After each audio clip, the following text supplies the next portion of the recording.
സഭകൾ തമ്മിലുള്ള ഐക്യത്തിനായുള്ള ആഹ്വാനം അടിയന്തര വിഷയമാണെന്ന് മുന്നറിയിപ്പ് നൽകി സീറോ മലബാർ സഭ. നാം ഒരു പുതുവർഷത്തിലേക്ക് കടക്കുമ്പോൾ സഭകൾ തമ്മിലുള്ള ഐക്യത്തിനായുള്ള ആഹ്വാനം എന്നത്തേക്കാളും അടിയന്തരമായി മാറുന്നു. അവരെല്ലാം ഒന്നായിരിക്കണമേ. വിശുദ്ധ യോഹന്നാൻ 17:21 എന്ന ഈശോയുടെ പ്രാർത്ഥന അവൻ്റെ ശിഷ്യന്മാർക്ക് വേണ്ടിയുള്ള ഒരു അപേക്ഷ മാത്രമല്ല, തന്നെ അനുഗമിക്കുന്ന എല്ലാവർക്കുമായി നൽകിയ കാലാതീതമായ ഒരു ദൗത്യമായിരുന്നു.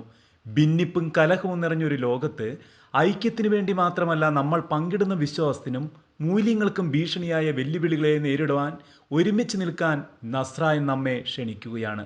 ആഴത്തിൽ വേരൂന്നിയ ക്രൈസ്തവ പൈതൃകമുള്ള കേരളം വൈവിധ്യമാർന്ന പാരമ്പര്യങ്ങളുടെയും മതവിഭാഗങ്ങളുടെയും ഭവനമാണ്.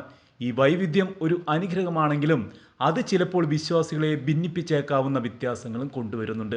എന്നിരുന്നാലും ഇന്ന് കേരളത്തിലും ഭാരതത്തിലും സഭ നേരിടുന്ന വെല്ലുവിളികൾ ഒരു സഭയ്ക്കും ഒറ്റയ്ക്ക് നേരിടാൻ കഴിയാത്തത്ര വലുതാണ്. സാമൂഹിക ധ്രുവീകരണം, സാമ്പത്തിക അസമത്വങ്ങൾ, അസഹിഷ്ണുതയുടെയും വിവേചനത്തിൻ്റെയും വർദ്ധിച്ചു വരുന്ന അനുഭവങ്ങൾ എന്നിവയ്ക്ക് ഒരു കൂട്ടായ ക്രൈസ്തവ പ്രതികരണം ആവശ്യമാണ്. ഈ യാഥാർത്ഥ്യങ്ങൾക്ക് മുന്നിൽ സഭകൾ തമ്മിലുള്ള ഭിന്നതകൾ നമ്മുടെ സാക്ഷ്യത്തെ ദുർബലപ്പെടുത്തുന്നു. സഭകൾ ഐക്യത്തിൻ്റെയും സാഹോദര്യത്തിൻ്റെയും വഴികൾ മറക്കുമ്പോൾ സുവിശേഷത്തിൻ്റെ കേന്ദ്രമായ സ്നേഹവും പ്രത്യാശയും സമാധാനവും പ്രകടിപ്പിക്കുന്നതിൽ സ്വാഭാവികമായി പരാജയപ്പെടുന്നുണ്ട്. മറുവശത്ത് ക്രിസ്തുവിലൊരു ശരീരമായി പ്രവർത്തിക്കുവാൻ സഭാവ്യത്യാസങ്ങൾ മാറ്റിവെച്ച് നാം ഒത്തുചേരുമ്പോൾ നമ്മുടെ കാലഘട്ടത്തിലെ അനീതികളെയും പരീക്ഷണങ്ങളെയും അഭിസംബോധന ചെയ്യുന്നതിനുള്ള ഈശോയുടെ പരിവർത്തന ശക്തിയെ നാം ഉൾക്കൊള്ളുന്നു. ക്രിസ്ത്യാനികൾ എന്ന നിലയിൽ നമ്മുടെ ഐക്യം ഐച്ഛികമല്ല, അതൊരു അനിവാര്യതയാണ്. വിശ്വാസത്തോടും ഔദാര്യത്തോടും കൂടെ പീഡനത്തെയും ദാരിദ്ര്യത്തെയും നേരിടാൻ ഒരുമിച്ച് നിൽക്കുന്ന വിശ്വാസികൾ ഏക ഹൃദയവും ആത്മാവും അപ്പസ്തോല പ്രവർത്തനങ്ങൾ 4:32 ആയിരുന്ന ആദിമസഭ നമുക്കൊരു മാതൃക നൽകുന്നു.